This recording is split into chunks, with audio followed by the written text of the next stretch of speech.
Y seguimos aquí, en Radio Chachalaca, la única radio que transmite aunque los ventiladores ya no puedan más.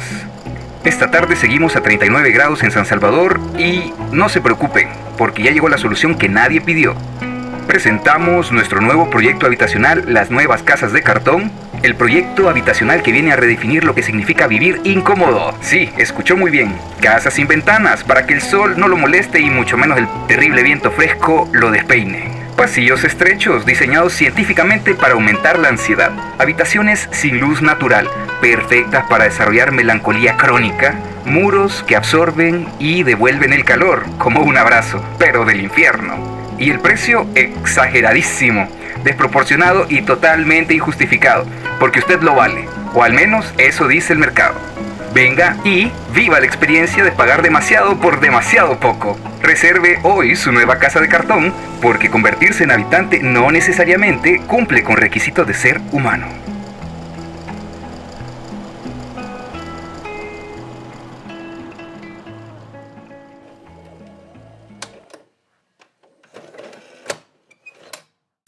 Así que, Eduardo, Cristian, nuevamente en Proyecto Chachalaca. ¿Qué tal este episodio? ¿Qué les pareció? Bueno, no sé, va un poco intenso, pero creo que fue una conversación bastante rica. Mucho de catarsis aquí. Sí, creo que pasamos por vivencias personales, con cómo vemos la ciudad, con la parte más técnica, profesional, así que creo que sí fue un cortocircuito interesante.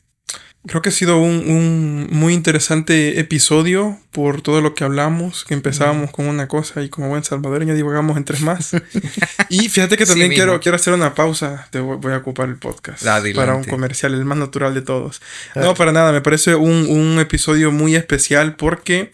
te quiero felicitar, Salvador, por haber defendido tu tesis. Gracias. Les cuento a los que están escuchando, me acaba de contar una fumazón ahorita que yo no alcanzaba a dimensionar lo complejo que ha sido, y me alegra bastante saber que tenemos este tipo de talentos. Uh-huh. De hecho, aquí, dato curioso, sos el primer ingeniero que conozco que está muy vinculado con temas sociales, o sea, de verdad. Así que nada, te felicito por tu tesis. Deseo que esto abra muchas nuevas oportunidades y me alegra en este episodio haber conocido a un arquitecto que tiene una visión muy, muy apegada a las necesidades de la sociedad y que no ve a la vivienda como un bien del cual se puede sacar lucro, sino que un derecho, y también tener la oportunidad de convivir con vos. Así que pues nada, ha sido un episodio muy emocionante para mí, muy estimulante. No, muchas gracias a los dos. Realmente este tema... Bueno, primero, gracias por lo de las felicitaciones. La verdad es que a mí me cuesta llevar este tema del elogio, y la verdad es que muchas gracias. Ahorita no lo pueden ver, pero está rojo. Sí, eso y ese. Si quieres hablar aquí en el podcast de tu tesis, te puedo entrevistar. No hay problema. Gracias, pero quizás más adelante. Y pues la verdad es que ha sido fantástico para mí poder compartir estos episodios con ustedes. Creo que hay mucho tema todavía del que hay que hablar sobre el tema de la vivienda y los efectos psicológicos que esto tiene. Estos dos episodios creo que son la punta del iceberg sobre lo que se vive y se empieza a vivir aquí en El Salvador, y creo que hay muchas preguntas que uno se tiene que empezar a hacer. Yo creo que el mayor daño que tal vez podemos estar experimentando es la ignorancia sobre los efectos de estos espacios en nosotros mismos, ¿no? Y pues nada, gracias. Ha sido una experiencia muy interesante y me llevo nuevos aprendizajes sobre el espacio que habito ahora. Y ya vamos a sacar el tutorial de cómo hacer las lámparas ahí hacia el techo. Gracias. Yo me quedé pendiente. ¿Sí vas a pasar el enlace? Tutorial. Ya vamos a hacer... Sí, el enlace vamos a correr por ahí. No, y sabes, también gracias, Eduardo, porque creo que también es chivo conocer a psicólogos que tengan esta perspectiva y que justamente poder comprobar que no solamente somos algunos los que tenemos esa perspectiva o esa visión de qué es lo que es importante para la sociedad. Así que, de verdad, muchísimo gusto. Gracias a ustedes por dejarme hablar con aquí un ratito. Muy bien. Comenzamos con este episodio catárquico. Bienvenidos a Proyecto Chachalaca. Este es el episodio 166, Diseño de la ansiedad y el culto a la mala vivienda. En esta ocasión nos acompaña Cristian Barahona y también Eduardo Lara nuevamente. ¿Qué tal, Eduardo? ¿Cómo estás? Muy bien. Disfrutando del clima, que venía para acá con ganas de volar piscuchas, de hecho. Definitivamente, mira. Si tienes una, voy a sacarla. Aprovecha estos vientos que dan una o 2 semanas en todo el año. Correcto. Y Cristian, ¿qué tal tú? ¿Cómo estás? Súper bien, Salvador, acá. Feliz de poder estar aquí en un tercer round en Chachalaca. Y pues sí, coincido. Lo de los vientos está bastante rico. De mi parte, pues no tanto por elevar piscuchas, sino que por poder ponerme otro tipo de ropa. Así como suéteres, otros outfits. Que ya son de esta parte de final de año, que personalmente me gusta mucho. Así que pues espero que para aquellos que les gusta vestirse también diferente, estén disfrutando estas semanas finales del año. Mira, eso es algo bien curioso, Eduardo, el perfil psicológico de los arquitectos y cómo es que les permite estos looks bien perrones en esta época del año, ¿verdad? Porque diseñan espacios y diseñan su look. Sí, no. Aparte de eso, diseñan su imagen, vea. Y yo fíjate que desde que entró dije, qué chaqueta tan nice. Me gusta, por cierto. Gracias. Sí, la gente con estilo. Sí. Bueno, hablemos un poco del episodio pasado, del episodio 165. La vivienda, la tercera piel. Hicimos un pequeño viaje sobre esta articulación que existe entre la arquitectura y la psicología. Hoy vamos a continuar, vamos a ver otros enfoques y otros elementos, pero me gustaría saber qué les quedó resonando, porque esto es como, bueno, tú, Eduardo, ves la arquitectura y ves como ese espacio donde alguien lo diseñó con un objetivo de que fuera habitado por otras personas, pero ves que ahí en ese espacio también se desarrolla este elemento psicológico de las personas como la identidad, la personalidad. Entonces, ¿qué te pareció? ¿Qué te trajiste? Fíjate que me pareció bastante bien ese episodio porque me quedó resonando esto de la tercera piel. Y que la piel, creo que lo que más me gustó fue el nombre, y lo que me parece es que si es nuestra otra piel, debería ser un derecho, no un bien. Y si tu piel no te pertenece, si no tienes derecho sobre ella, ¿en qué condiciones vas a vivir? Entonces creo que me quedó resonando esto de ver la vivienda como un derecho más que un bien. Totalmente de acuerdo. Cristian, ¿y tú que viste este análisis de Eduardo que hablaba de este espacio que ustedes suelen diseñar, pero ves que tiene efectos psicológicos en las personas? ¿Qué te quedó dando vueltas en la cabeza? Mira, me queda dando vueltas que más allá de solo un objeto o un espacio físico que pueda llegar como a manipularse o a dirigirse de cierta manera, que realmente tiene impactos, que esto de que decimos de que se diseña desde las personas hacia las personas, tiene muchas más implicaciones. O sea que no solamente vamos a hablar de cuáles son estos impulsos que podemos, digamos, avivar a través del color, la forma, la volumetría, sino también de cómo ese espacio al ser habitado pues termina desarrollando hábitos, estas conductas que mencionaban en el programa pasado, y que justamente ahora pues no sé, después de esa plática con Eduardo, pues creo que he quedado como un poco más pensando en, bueno, o sea, lo próximo que diseñe, qué es lo que va a terminar generando en estas personas que van a estar ahí. Ok. Bueno, y quizás el primer bloque de preguntas que me gustaría abordar es esto de la conducta y el espacio. Quizás me gustaría que comenzáramos definiendo qué es el hacinamiento. Mira, el hacinamiento creo que no vamos a distar mucho, pero es un espacio físico pensado para desarrollar una serie de actividades y cantidad de personas, pero que en la realidad ese espacio no responde ni a las actividades ni a la cantidad de personas, sino que estas actividades y las personas sobrepasan la capacidad del espacio físico para hacer uso de él. Y que también esto pues termina generando estas incomodidades, este tipo de sensaciones adversas, a veces pues como menciona Eduardo, al menos desde la parte de lo espacial, a través de estas dimensiones inadecuadas o también de las cantidades de usuario que tengamos ahí. Tipos de usuario también que a veces no van a ser tan compatibles entre sí y que generen este como desconfort entre quienes están habitándolo. Ok, perfecto. Y aquí me gustaría preguntarte, Eduardo, un poco más sobre el hacinamiento, ¿verdad? Porque nosotros podemos comprender que más allá de los metros, ¿sí? Podemos tener una casa enorme, pero también cuando no existe esta privacidad que nos permite quitarnos la máscara, o por así decirlo, esto que tenemos debajo de la piel que somos nosotros, que solo nosotros lo conocemos, pueda tener un espacio en el que manifestarse, como tu cuarto personal, ¿no? ¿Qué me puedes decir? ¿Qué efectos tiene? Pues muy diverso, pero recordemos que vivimos inicialmente en la casa de alguien más, no en la nuestra. Y tenemos que acoplarnos a políticas y a reglas de mis padres, de mis tíos, de mis abuelos, que por la edad también pueden que disten de lo que yo quiero. Y ya vemos casas que tienen muy buen espacio, pero la regla es, en mi casa no hay puertas. Son solo cortinas. Porque qué solo cortinas, porque qué vas a estar haciendo, ¿verdad? Cabal. O venimos de qué sé yo, ¿verdad? Casas donde los abuelos son los dueños, porque ya no alcanzó para nuestros padres y resulta que nosotros preferimos ir a comprar minutas en lugar de sacar un crédito allá a los 6 años. Es culpa de nosotros, definitivamente. Qué poco visionarios. Sí, a los 6 años yo en vez de invertir esos 35 centavos de la minuta en una vivienda. Entonces justamente puede generar esto, la falta de privacidad, la falta de desarrollar actividades que yo quiero, que a mí me gustan, que me parecen prudentes, pero que van a distar bastante de la generación que es dueña de ese territorio y de esa casa. Entonces el hacinamiento es conflictivo y lo podemos equiparar a las reglas en familias que no tienen un estilo de crianza tan democrático, sino que más autoritario, ¿verdad? Que el típico aquí mando yo y mientras vos vivas en este techo, vos vas a hacer lo que yo considero que es prudente. Entonces, pues el hacinamiento es complicado y la falta de democracia en una casa lo es más. Ok. Bueno, y Cristian, retomando lo que decías en el episodio pasado sobre estas casas, bueno, estos apartamentos que se construían con el objetivo de poder cambiar dependiendo de la hora o las intenciones del espacio, ¿estamos dejando de construir o diseñar flexible? ¿Qué es posible en estos espacios hacer como para poder hacer espacios flexibles? Yo creo que Japón nos lleva mucha ventaja en esto, pero... Mira, creo que el pensar el espacio como algo flexible o algo estático tiene que ver justamente con la mentalidad de quienes lo van a estar habitando. O sea, que cuál es el valor de una sociedad respecto a estos espacios que va a comenzar a generar.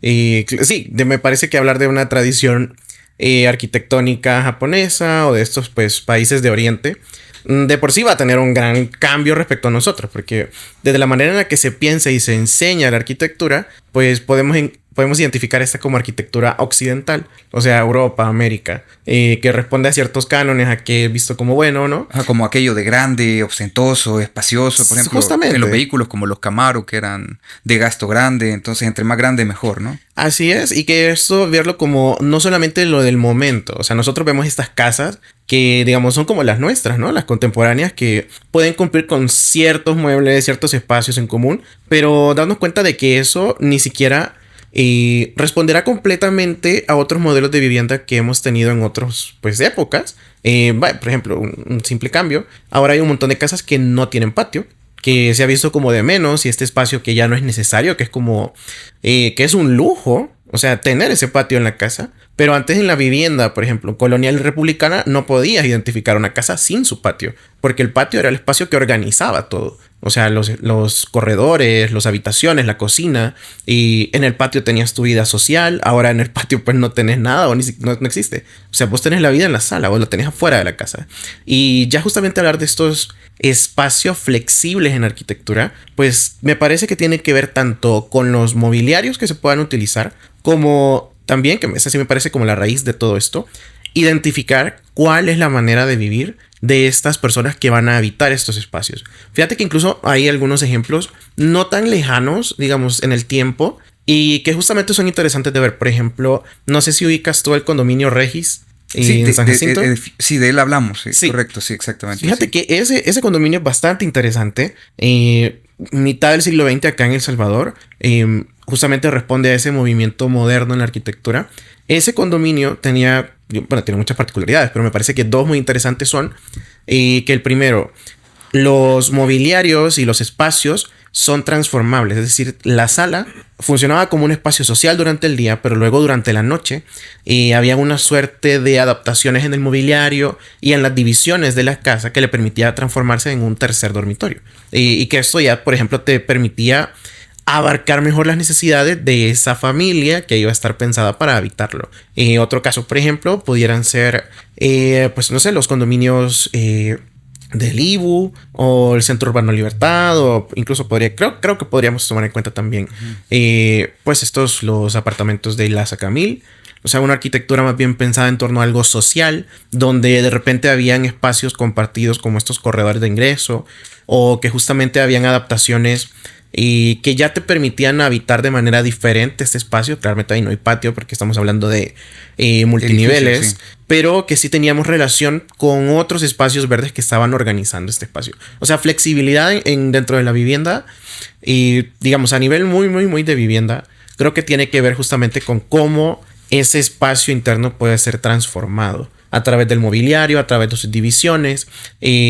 Esas transformaciones deberán obedecer a la comprensión del usuario, es decir, quién va a habitar, porque de repente necesito un cuarto extra. Bueno, porque son 6 personas habitando en la misma casa, una habitación es para los papás, quedan 4 hijos, no vamos a tener a 4 niños, probablemente que difieran en la edad, o sea, que puedan haber niños de 4 o 5 años habitando con adolescentes de 16, 17 años, o sea, son necesidades diferentes por este usuario. Y que incluso el género, ¿no? El género, o sea, claramente, o sea, van a haber diferentes dinámicas que vamos a tener dentro de ese espacio de vivienda que, aunque no estemos hablando específicamente de una área demasiado reducida, sí van a tender hacia estas dinámicas de incomodidad o de disconfort que van a tener ahí algunas repercusiones en cuanto a la habitabilidad de este espacio. Y que creo ahora el paradigma al cual nos podríamos estar enfrentando, creo yo también es como esa visión detrás de por qué generamos arquitectura. Porque verlo como un derecho, como ya bien lo decía Eduardo, creo que sí nos habla de poder ver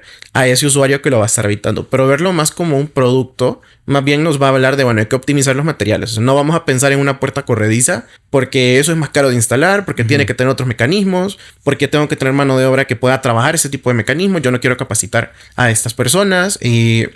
Y pues ya iban con un montón de otras cosas que están detrás que no necesariamente tienen que ver con diseñar esa vivienda para ser flexible. Ok, entonces, pero bueno, ahorita pienso yo que en esta época que nos encontramos en El Salvador, la época que nos está tocando vivir, creo que vamos caminando hacia una especie de hacinamiento, ¿no? Con los precios de la vivienda, prácticamente a lo que estamos llegando como solución es buscar, digamos, que vivienda entre amigos, entre conocidos, regresar a la vivienda de los padres para poder amortizar el gasto de la vida diaria. Yeah. Entonces, aquí ya estamos llegando a una necesidad de plantear espacios flexibles, ¿no? Pero mientras eso como tal no llega, Cristian, me gustaría preguntarle tal vez aquí a Eduardo, cuando este espacio personal no está determinado, digamos que, por ejemplo, mi cuarto personal y lo que hablamos en la anterior pregunta, ¿verdad? Yo no puedo retirarme esta máscara. ¿Qué efectos tiene esto en mis emociones, en lo psicológico? Uy, podríamos hablar de un abanico de cosas que pueden llegar a pasar porque el hacinamiento conlleva actividades del día a día. Por ejemplo, hay casas donde es un solo cuarto. Solo se dividen dos cosas. Un espacio físico que se ocupa para sala, cocina, comedor y todo lo que se te ocurra. Y otro que es un cuarto y ahí en el cuarto duerme la pareja con todos sus hijos, por ejemplo. Imagínate qué complicado como una pareja de adultos jóvenes, lo más normal del mundo que es tener relaciones sexuales. Pero resulta que si tienes relaciones sexuales en el mismo cuarto donde están tus hijos, eso es violencia sexual. Porque estás exponiendo a menores de edad a escuchar sonidos, gemidos, a ver cosas que son sus padres. Entonces imagínate esta familia de adultos jóvenes que andarán, qué sé yo, pues ahí ponerle entre los 25 o 35 años, en una edad totalmente reproductiva y tener que privarse de relaciones porque están los hijos ahí. La frustración, y eso sí, sucede, claro. Llega la frustración, esta situación del deterioro emocional con la pareja, ¿no? Correcto, entonces no tenés esta intimidad, no puedes tener relaciones sexuales, obviamente te pone tenso, como pareja normal, ¿no? Pues vas a desear a tu pareja, vas a querer tener relaciones con él, pero no vas a poder. Y tampoco es que te puedas ir a un motel, ¿no? Porque si vos tenés una economía que no te alcanza para poner divisiones en tu casa, ir a un motel sería casi que un lujo, o sea, poder pagar e ir cuando eso puede representar el comer. Ahora imagínate estos niños que van a ir creciendo y en algún momento van a ser adolescentes. Y con ello van a empezar a despertar algunas conductas también sexuales, como el masturbarse, el querer ver pornografía, que ahora está muy al acceso de la mano, casi que todo el mundo tiene teléfono, y tener hermanos más pequeños que también podrían verse expuestos a ese tipo de contenidos, que también significaría violencia sexual.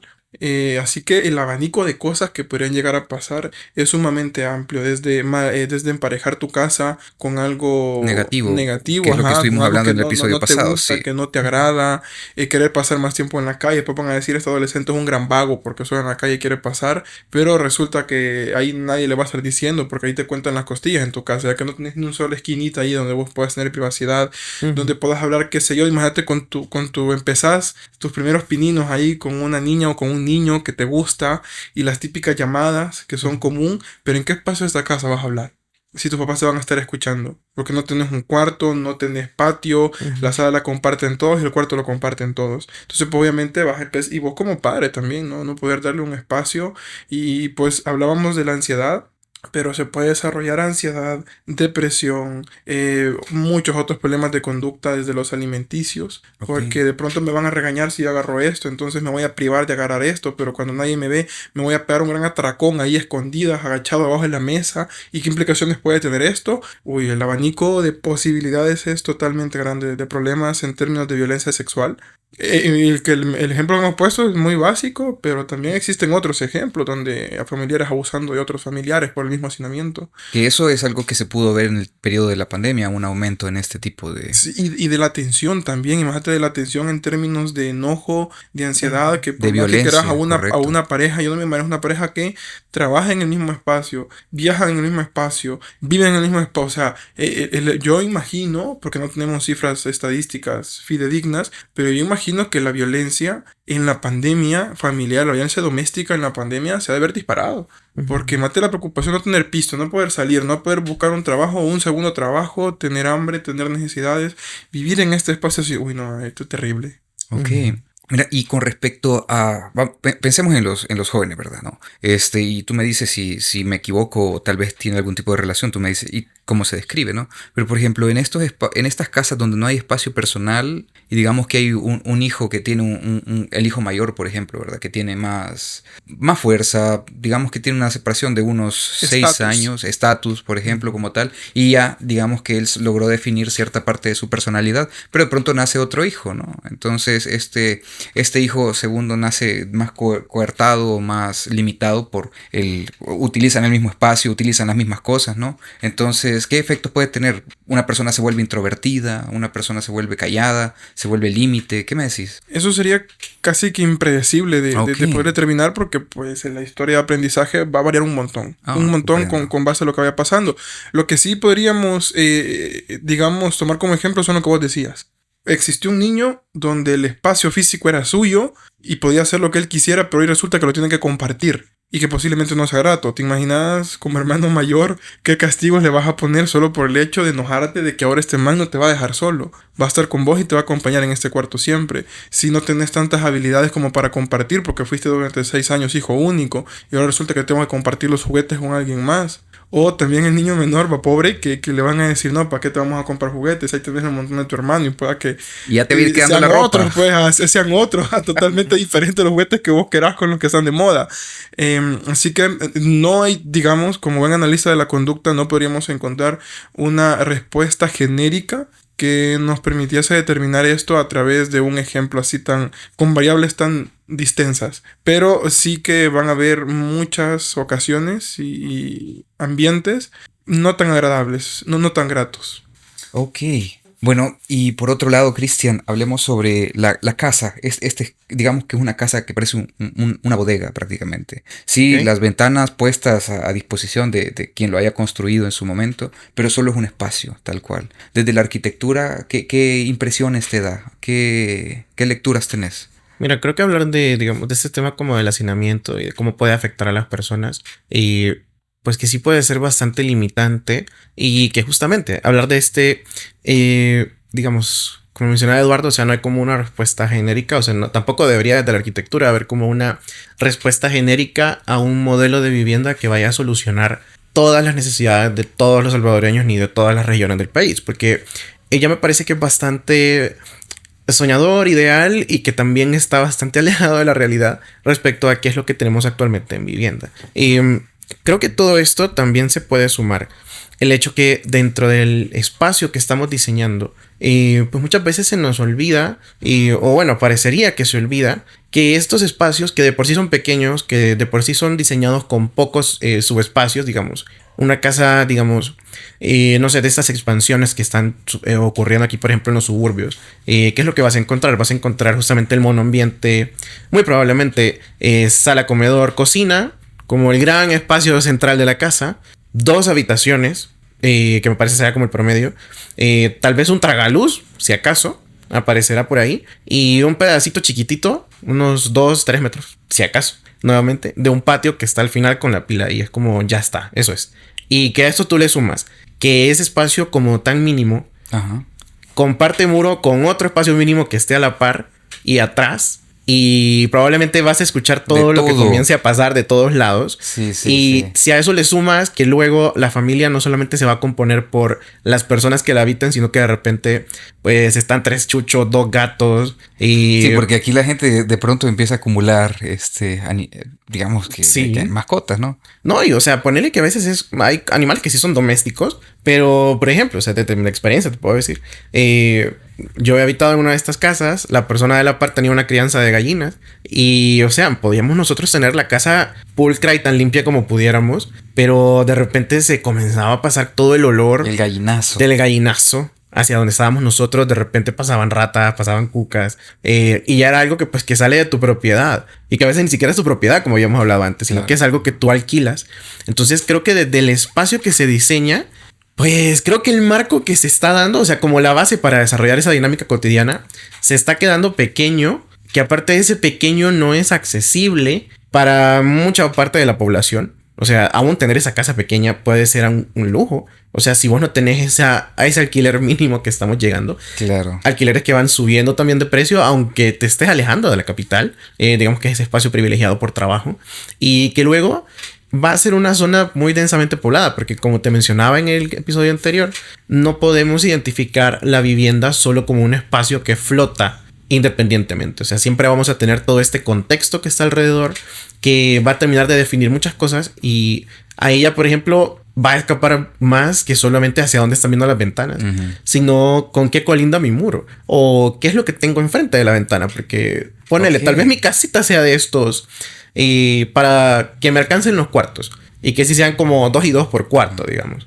Pero si a menos de que 8 metros voy a tener otra casa que tiene las ventanas enfrentadas, y en mi cochera pues puedo tener el espacio libre si tiene cochera, y enfrente Si de lo que tiene el veo, privilegio. si tienen, pero o sea, si tienen esto, porque eso es real. Y o sea, ¿qué es lo que pasa enfrente? O sea, ¿con qué estoy conviviendo? ¿Qué es lo que estoy viendo? Y eso estamos hablando todavía de viviendas que tengan cierta autonomía. Por ejemplo, si hablamos, por ejemplo, de pupilajes, de mesones. Aquí es algo que me gustaría preguntarte, porque, Sí, sí. por ejemplo, hablamos de pupilajes, ¿no? Y nos imaginamos, o por lo menos cuando estuvimos estudiando ahí por el 2000 no sé cuánto, el pupilaje era una casa, cada uno tenía su cuarto y todo esto. Yo conocí lugares, proyectos como en la universidad, unos brothers tenían algo que se llama la Casa Noni, que era una casa enorme, y eran quizás 50 personas que dormían en esta casa, man, y lo que tenían era tapizado de colchones, y ellos dormían ahí. O sea, era bien interesante el proyecto, pero era una solución. Ahora, nosotros hemos escuchado la palabra mesón. Sí, y el mesón, muchos identifican que era como una estructura antigua de vivienda, ¿no?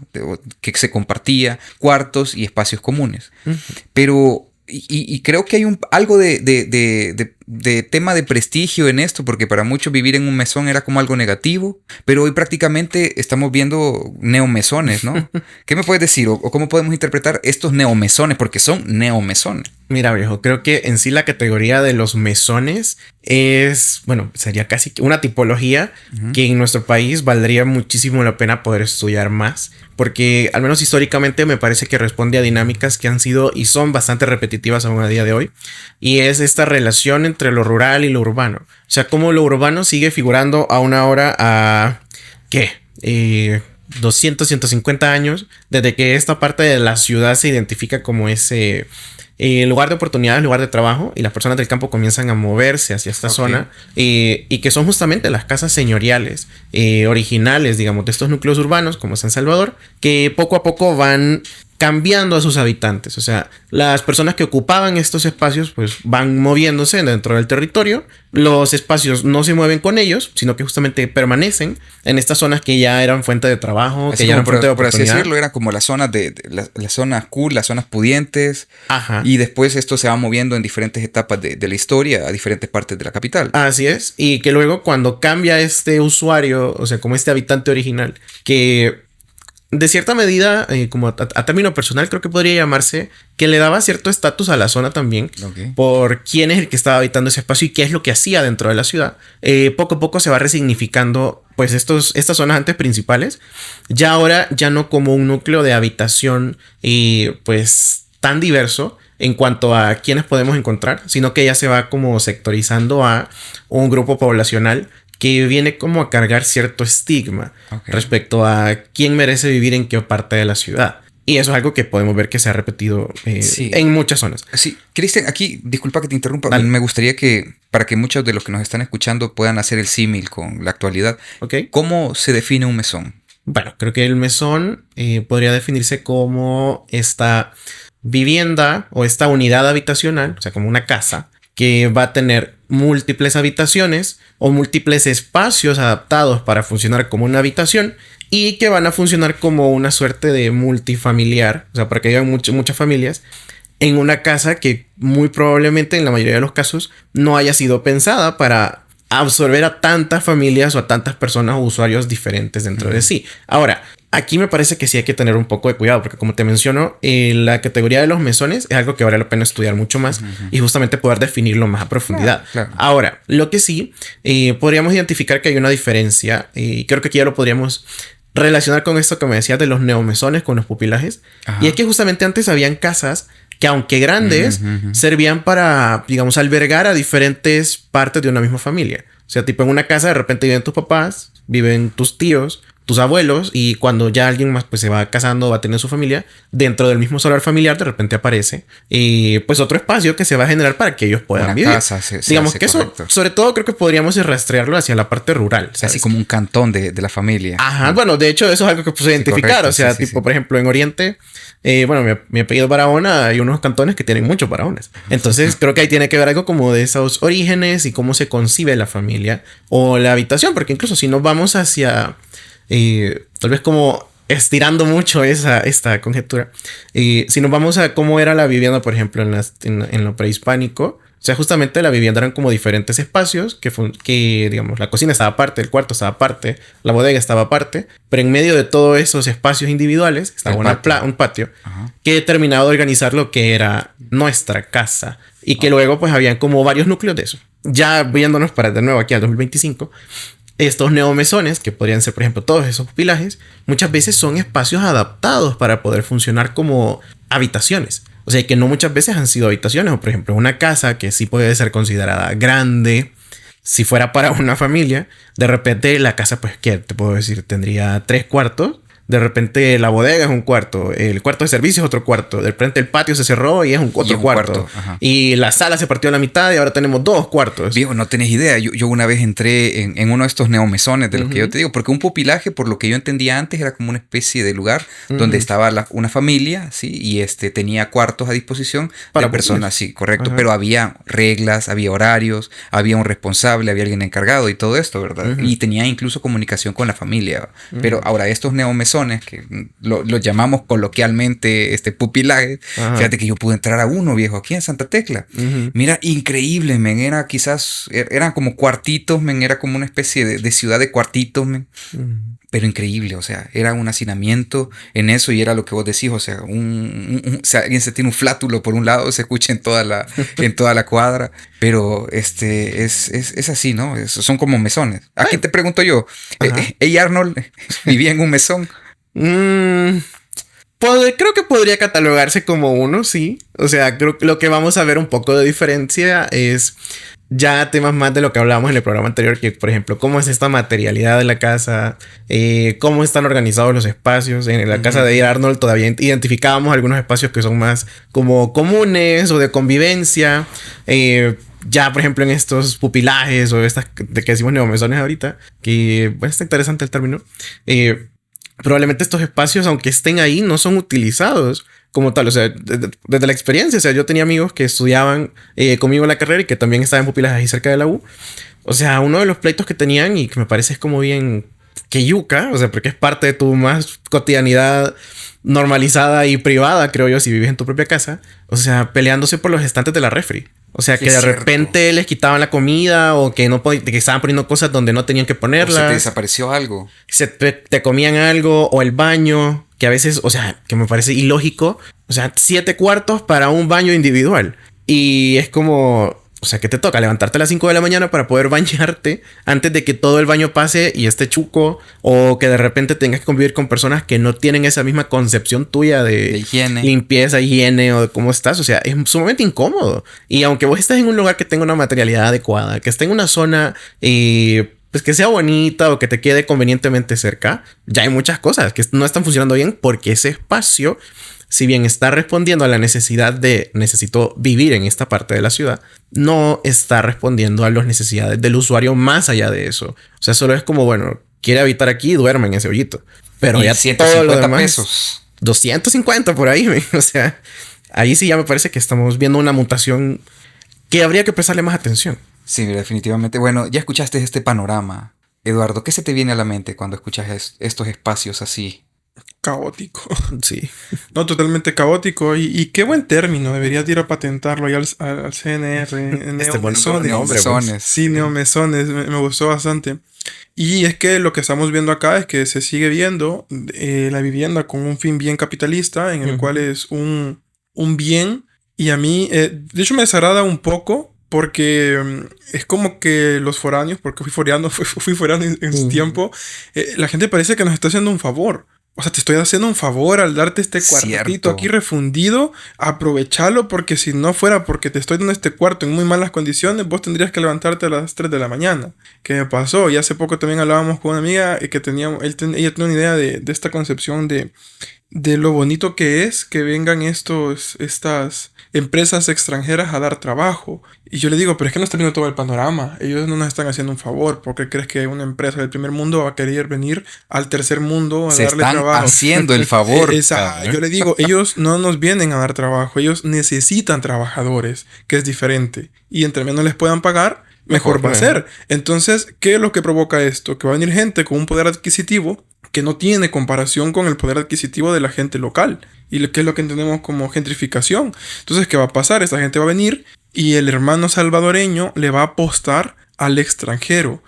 Hay lugares en El Salvador donde dicen no para salvadoreños. Es cierto. O sea, ya estamos viendo lugares acá que quieren alquilárselo a un gringo. O bueno, a un extranjero, pues, a una persona con un poder adquisitivo que se sale de la norma salvadoreña. Entonces, cuando vos decís esto de los neomesones, es una respuesta en el cual la persona se ve sin el derecho de una vivienda y se le ve por la capacidad que tenga de pagarlo y se ve la vivienda como un bien, una posibilidad, un puente de hacer más billete del que ya tengo. Y de arriba te le hago el favor a un foráneo, dándole aquí en este pedacito adaptado que he cortado con tabla roca y en el cual ni siquiera puedo pegar el calendario porque va a caer pelón, va a venir a tabla roca con todo y Tei, si el Tei es bueno. Sí, totalmente. Entonces eso me parece bastante caótico porque ¿qué es lo que le queda a la gente de afuera? Someterse a estas condiciones por la falta de políticas. ¿Y qué es lo que va a terminar generando eso? Que cada vez la gente local se va a sentir desplazada, no se va a sentir, van a ser desplazadas del casco urbano, que lamentablemente en El Salvador Síbar está centralizado y aquí es donde encontrás las oportunidades de estudio, las oportunidades de trabajo, las oportunidades de negocio, todo está centralizado. Hasta de salud. Hasta de salud, lamentablemente, y educación. Antes teníamos una política que empujaba la salud hacia las personas y ahora las personas tienen que venir hacia la salud.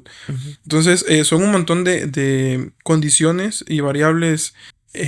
¿Cómo le podríamos denominar? Variables ambientales que están provocando este encarecimiento de la vivienda porque no lo estamos viendo como un derecho, sino como un bien. Y que ya hemos visto otros países que tardaron muchos años en tomar medidas. Barcelona, por ejemplo, le puso tope al alquiler del piso.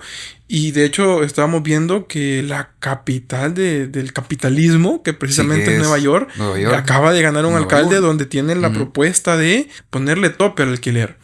Porque es insostenible ya para los neoyorquinos. Entonces, en México también se está buscando una ley de arrendamiento, porque ese es el nombre que tendría esto, ¿no? Zonificar las zonas, porque aquí nosotros estamos viendo demanda de Airbnb y todo esto, el aumento de los precios en función del valor de la propiedad y la disponibilidad de esta, ¿no? Sí, entonces lo que vamos a terminar ganando es un montón de especuladores que van a terminar, yo no creo en esto de que el mercado se regula solo, para ser honesto, pero lo que va a pasar es que me gusta la frase del mercado, lo regulan solo. Sí, me parece más atinado. Y al final vamos a ver que el mercado inmobiliario va a terminar dominado por especuladores que van a empezar a disparar precios a ver hasta dónde alcanza la gente a endeudarse o a hacer sacrificios o dejar de comer por acceder a un alquiler en un lugar donde yo no tenga que viajar 3 horas, porque aunque esté a un par de kilómetros, el tráfico a mí me pone a 3 horas de ese lugar, aunque esté cerca. Me pone a 3 horas. Entonces, eso es lo que nos estamos ganando. Que el mercado inmobiliario sea dominado por un montón de especuladores porque no es un bien, pues no es un derecho, es un bien la vivienda. Ok, ahora me gustaría preguntarte dos cosas, pero quizás voy a comenzar con esto. ¿Qué provoca esto? Porque ya lo dijiste, ya describiste toda la circunstancia en la que nosotros nos encontramos actualmente aquí en el país, ¿no?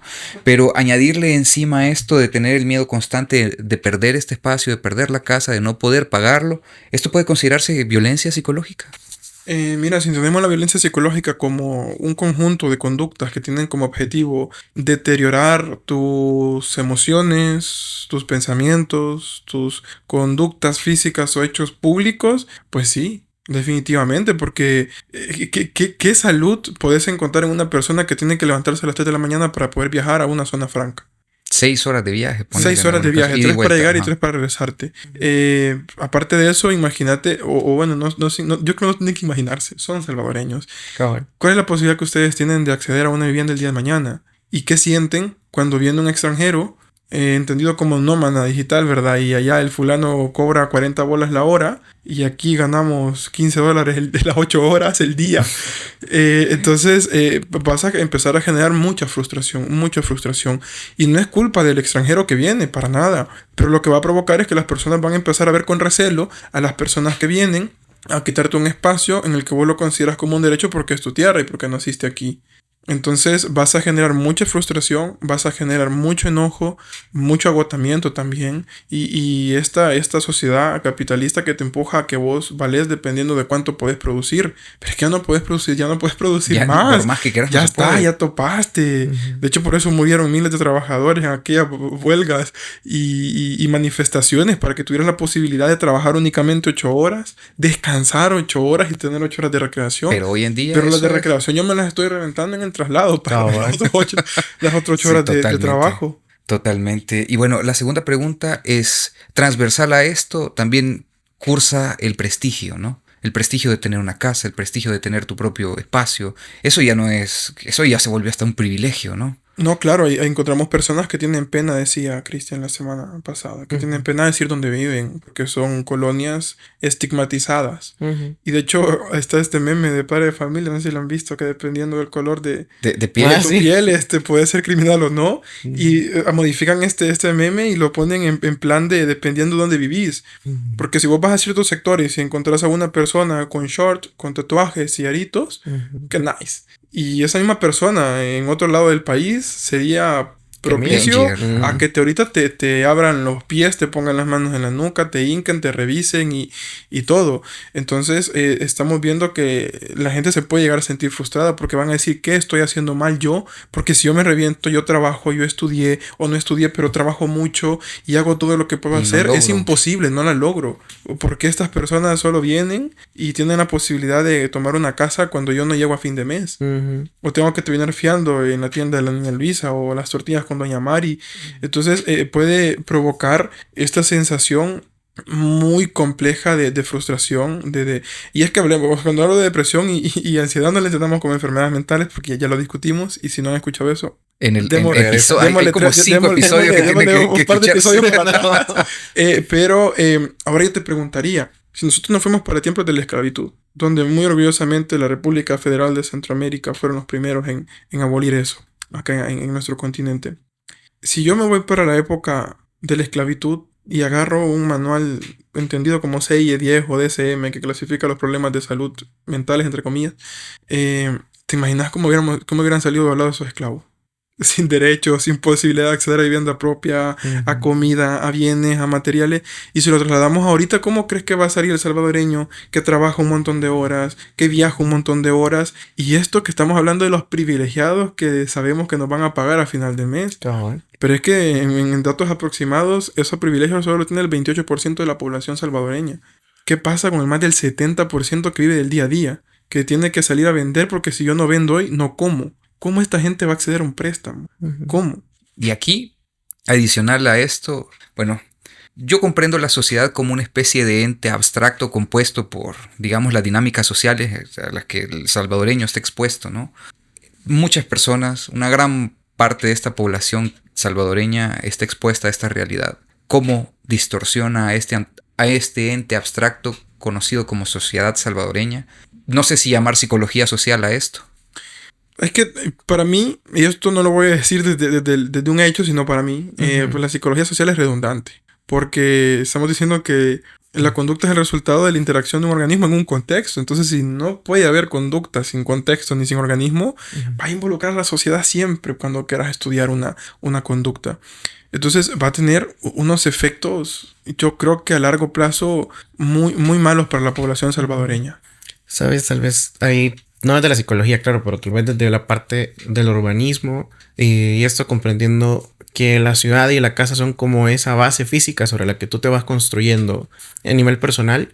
Creo que esto se agrava el hecho de pensar qué es lo que te está ofreciendo la ciudad para que vos puedas realizar esa vida. Porque, digamos, si tenés tu jornada de 8 horas y tenés ese privilegio y te puedes desplazar en teoría porque tenés la infraestructura de calles y te puedes, digamos, recrear porque en teoría están esos espacios donde puedes ir a convivir. Pero realmente, ¿qué es lo que se puede hacer dentro de esa base? O sea, porque para poder desplazarte en esa calle, pues tenés que tener un transporte, tenés que tener carro. O tenés que tener acceso a una ruta de transporte público. Que a veces, por ejemplo, ya con esto, te estás limitando no solamente a cómo vos te querrás mover, sino que cómo se mueve la ciudad.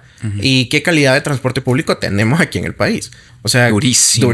O sea, desde el punto de qué tan lejos te queda una parada de buses. O sea, cuánto tenés que caminar, cuántos buses tenés que transbordar para poder desplazarte desde tu casa a tu lugar de trabajo y viceversa. Ya ni siquiera menciono desde tu casa a un lugar para recrearte, porque realmente no están esos espacios ahí. Y quizás añadirle a esto que cuando vos caminas a veces a alguna parada, ni siquiera tenés acera. Así es. O sea, no tenés ni siquiera, puedes decir, mira, fíjate que yo si me voy a pie hago 45 minutos y si me voy en bus hago 1 hora y media. Pero ni siquiera hay aceras a veces donde la gente pueda pasar y tener que ponerte en riesgo de que algún fulano te pase llevando una moto que no entiende que no existe el carril imaginario. Viejo, es que sí. Viejo, eso es tan real. ¿No vieron que hicieron este paso peatonal en el paso de nivel que va de Antiguo Cuscatlán a Multiplaza? Multiplaza, sí. Y que no había pasado ni 2 días que eran para los motos. O sea, bien... O sea, es como la ciudad se está diseñando para personas con carro cuando realmente son pocos los que pueden llegar. Ya no caben los carros y son pocos los que pueden llegar a comprar un carro. Se diseña espacio para que vos vayas a convivir, entendido como centro comercial, pero ¿cuánto te cuesta ir a un centro comercial? O sea, ¿cuánto tenés que gastar para estar ahí realmente? Y si a eso le sumamos, digamos, este tema de la vivienda, que ella me parece que podríamos generar bastantes hostilidades y que creo que se puede palpar, de hecho, en estas zonas en las cuales hay más pupilajes o hay más de estos neomesones y que realmente ni siquiera es la culpa de la gente, sino que la culpa de esa, considero yo, que está en la estructura. O sea, claramente están estos habitantes originales del territorio que no han convertido su casa en mesón o no pidieron que hicieran el montón de restaurantes y centros comerciales alrededor de su casa. ¿Qué pasa cuando comenzás a hacer más densa la población de esa zona? Hay más carros, hay más tráfico, hay más ruido. De repente, el simplemente llegar a tu casa, si no tenés un mesón, de repente, pues es más complejo porque ves a un montón de personas que vos no conoces, con las que vos no interactúas y siempre se quedan siendo como el otro. Y el otro de donde vendrá, de repente veo que tiene costumbres que yo no. Y no lo veo en los espacios donde yo consumo porque tengo esa capacidad de consumir esos centros de recreación cercanos. Entonces el otro siempre se mantiene siendo como una especie de, consideraría o diría yo, a término personal, como cierta amenaza, pues. O sea, porque no sabes qué es lo que está detrás y la persona ni siquiera puede tener intención de daño. Pero vos no le estás conociendo y la ciudad no te está dando los espacios para que vos podás convivir. Y ponerle, aunque vos te ahorres el hecho de me quedo en un pupilaje, no me voy a mover estas 6 horas. Viejo, ¿qué vas a hacer en esas 6 horas si tu cuarto es la bodega hecha cuarto? O sea... O el antiguo, el extinto patio. El extinto patio. O sea, ¿qué vas a hacer? Vas a quedarte 6 horas en ese espacio sin ventanas, escuchando el ruido de todas las demás personas. Donde ni estudiar puedes. Donde ni estudiar puedes porque es súper oscuro. O sea, puedes tener el tiempo y no te vas a mover en el bus. Pero ¿qué pasa con eso, pues? Y mira, y ponele, por ejemplo, si tú quieres salir, a donde tenés que ir a un centro comercial. Y eso es algo que estamos viendo, fíjate que... Y eso en el hecho de que tengas... Algo cerca. Algo cerca, o que vos puedas caminar, pero imagínate esta misma problemática para personas con discapacidad. Sí. Si a veces no podemos caminar porque las aceras están reventadas ahí, porque a alguien se le ocurrió que quería poner un Zapitos, porque tiene un negocio ahí, quiere dividir ahí donde van a poner los carros. Pero una persona con silla de ruedas o con ponerle muletas, cerámicas a la acera. Justo ahí va. Entonces lo vuelve más complicado, mucho más complicado. Le restamos oportunidades a lo que ya es difícil para las personas. Y es que bien yuca, fíjate, porque creo que aquí en la ciudad de algún punto, digamos, de la posguerra para adelante, por diferentes situaciones, creo que comenzamos a valorar mucho la privacidad, entendida como esos muros que te permitan tener tu vivienda adentro. Pero ahorita hay tanto muro que ya hasta los espacios que en teoría son sociales tienen estos muros invisibles de... Sí, vos podés entrar aquí, pero si no tenés para consumir, pues no lo podés ocupar. O sea, siempre seguimos buscando ese estatus. O si no estás vestido para la ocasión, no Men, puedes eso es estar aquí. súper cierto. O sea, que no te dejen entrar, que no te dejen consumir, que de repente sí aparezcan estos espacios restaurados, que se vean bonitos y que vos los puedas ver, pero realmente ¿para quién es eso? O sea, ¿para quién es ese espacio iluminado con la fachada bien bonita pintada? O sea, Con LED. Con LED. O sea, ¿qué pasa con eso? O sea, realmente... ¿Esto es para todos? O sea, ¿todos realmente podemos entrar ahí? O sea, tal vez para quien nos está escuchando, ¿vos te sentirías cómodo si alguien que sea diferente a vos, que se vista diferente de vos, que vos lo veas y veas como... Siguiendo esto como lo del meme, o sea, con todo respeto del mundo, que veas que alguien está como en otra escala de ese tono de colores, habita este espacio con vos, te vas a sentir cómodo. O sea, o realmente ya está ese estigma demasiado interiorizado en uno y pues ya no te sentís cómodo. Y de repente esta gente que no coincide con lo que vos consideras aceptable, ¿qué le queda? Dejar de habitar ese espacio porque se ve violentada. Y ahí me gustaría hablar de algo, fíjate, este segundo bloque que es el vecindario y el entorno, ¿verdad? Cristian, me gustaría preguntarte sobre esto de la arquitectura del miedo, ¿no? Porque hoy podemos ver casas que están construidas así como fortalezas o prácticamente una arquitectura de defensiva, así como que prácticamente tiene estos espacios pequeños para que alguien salga a tirar flechas o algo por el estilo en caso de asedio. Pero me gustaría preguntarte, ¿no? Porque esto es una realidad aquí en nuestro país. Mira, viejo, con esto de este tipo de arquitectura como cada vez más fortificada, digamos, creo que sí lo podemos rastrear al menos de un tiempo para acá. O sea, como te mencionaba, este periodo de posguerras, creo que, o sea, claramente, aunque en buena medida se trate de negar que ese pasado de violencia estuvo ahí, o sea, la ciudad sigue hablando de esa violencia que existió y que claramente habían amenazas que ahora pues ya no están de la misma manera expresadas, pero esos muros, como te mencionaba, que se han dado a manera de seguridad y que luego ahora lo que se vende dentro de la vivienda para ese estatus o algo deseable es esta privacidad, estas amenidades que de hecho es bastante interesante de ver, fíjate, porque estas nuevas colonias que van surgiendo, por ejemplo, en los suburbios, o sea, ¿qué es lo que te venden? O sea, te venden que, mire, tenemos piscina, tenemos casa comunal, tenemos parque, tenemos áreas verdes para tal y tal. O sea, chivísimo, vea, qué bueno que lo estamos tomando en cuenta, pero ¿quién puede ocupar esos espacios? Sí, hay que pagar para El que poder. paga la casa. O sea, el que puede llegar a alquilar o a arrendar La casa comunal. la casa comunal o el que simplemente el que pague el alquiler de esa zona. O sea, incluso porque tenés que pagar, bueno, como ahí, mira, no quiero hablar de empresas particularmente, pero por ejemplo hay contratos que a mi forma de ver es un poco abusivo, que te ponen el precio que quieren para el agua y todo esto y gastos de mantenimiento para que puedas usar, entre comillas, los espacios comunes, ¿no? Pero sí, prácticamente es como decís, continúa, por favor. No, dale. O sea, mira, ¿qué es eso? O sea, porque parecería de que se están fomentando y generando esos espacios públicos, pero creo que un espacio desde el momento en el que no es accesible, digamos, por un peatón, Espacio público premium. premium, o sea, eso ya no es público, o sea, eso es para público para quien vive dentro de esa zona, pues. Pero no. El Salvador Premium. Ajá. Sí. O sea, y no. O sea, Donde creo que cae siempre el agua. que mira, fíjate que eso es súper engañoso porque, vaya, por ejemplo, zona donde viven unos amigos, por ejemplo, en esa parte de Santa Tecla, Santa Elena, que es como esta parte de, pues ellos están súper arriba, ya tienen el premium. Esta gente le cae el agua 2 horas al día. Si no tienen cisterna, no tienen agua. Y pueden ahorrarse, entre muchas comillas, esa parte del agua. Pero, ¿qué pasa? Gastan un montón más en luz. De repente sí puedes tener estos espacios ahí públicos, pero se generan otras dinámicas, pues. O sea, de repente, ¿quién ocupa ese parque? O sea, vos podés ver que ese espacio está ahí, que sea chivo, pero vas afuera, no lo puedes ver. Sí, mira, y otra cosa, por ejemplo, hay colonias en las que vos llegás y para poder acceder al parque necesitas una llave. Y Es para cierto. poder acceder a la llave tenés que pedirle permiso a la junta directiva y la junta directiva, bueno, y si estás alquilando como que se complica un poco, ¿no? Viejo, y deja el acceso al parque. Acceder a veces a pedazos de la ciudad es complejo, porque de repente Correcto, cállate. ves que tapan la calle con un portón sin pedir permiso a la alcaldía ni nada, y de repente ya no puedes ocupar esa intersección. Tenés que ir a dar la gran vuelta, o si ya sos peatón y querés ir de un lado al otro, te toca ir a dar un gran rodeo, O sea, creo que la ciudad se sigue cerrando en sí misma. Sí, es cierto. Fíjate que aquí cerca hay bueno, siempre es la misma colonia, pero una parte de la colonia que tiene un parque genial, al que nosotros íbamos de chiquitos, íbamos y íbamos a jugar súper cool. Pero llegó un momento en el que pusieron un portón, ¿verdad? Entonces, pero ahora para poder entrar a ese lugar te piden DUI, que presentes el DUI y lo tenés que dejar ahí, que lo que me parece completamente incorrecto, pues, porque hoy ya sabes cómo funciona esto de la identidad y pues prácticamente con tu DUI, ¿qué no pueden hacer, pues? Bueno.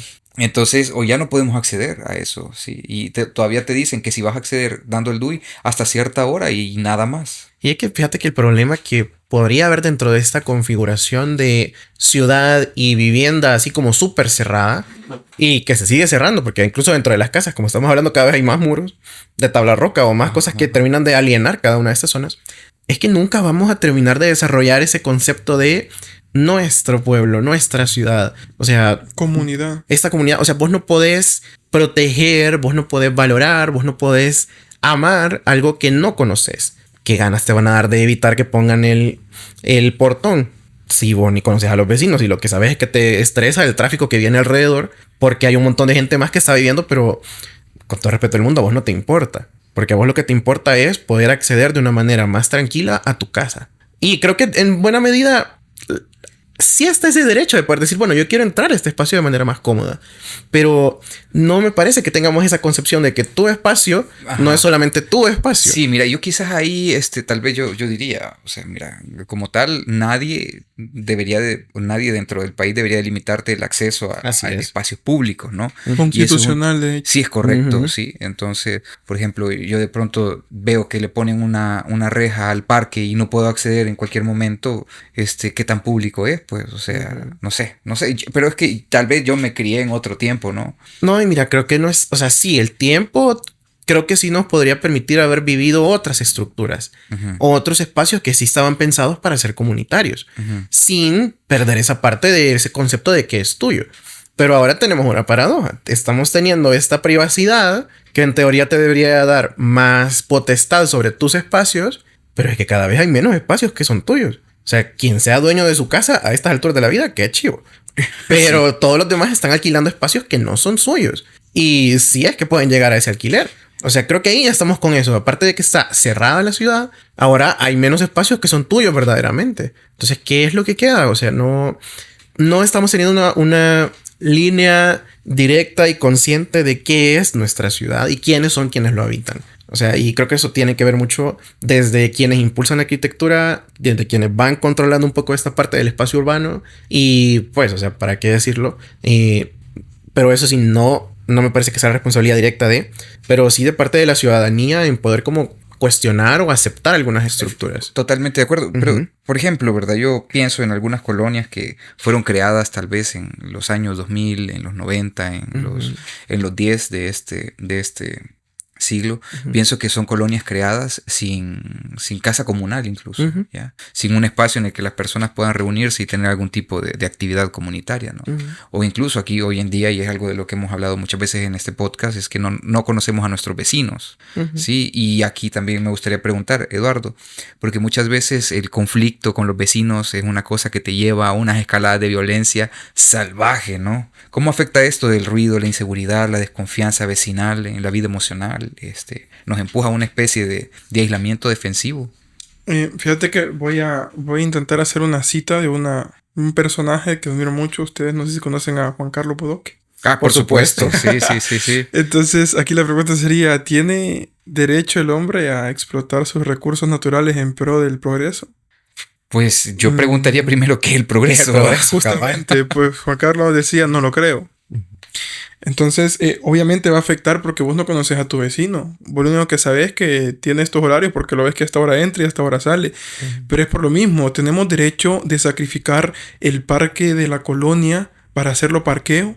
Tenemos derecho de botar estos 2-3 poquitos palos que nos quedan porque iban a caber 2 carros más dentro de la colonia.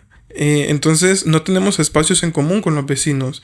Y si yo no tengo nada que salir a hacer afuera de mi casa porque pues, no tengo dónde ir a sentarme abajo de un palo sino que un gran solón, ¿qué voy a ir a hacer? Y ahora pues, obviamente existe una variedad de gustos y de pronto mi vecino resulta que pone música muy alta y una música que a mí no me gusta.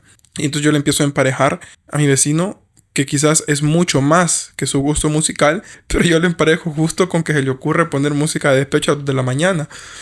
Entonces yo puedo empezar a tener una serie de asociaciones establecidas con los pocos conocimientos que yo tengo de él, y que posiblemente no son tan gratos, pero resulta que él es mucho más que eso. Pero yo me pregunto en este punto, ¿pero dónde esta gente se va a conocer, se va a exponer? ¿Dónde vas a poder explorar más? Si resulta que este vecino, al igual que vos, viaja durante 3 horas para poder ir a trabajar y trabaja 9 o 10 horas y regresa otras 3. Y nosotros solo vamos a ver, es que este man cada vez que viene solo viene a poner música, a encender un cigarro porque hasta aquí siento el olor, pero tampoco sabemos. Entonces, las afecciones que va a tener el hecho de no generar comunidad son bastantes, porque ¿cuáles son tus redes de apoyo?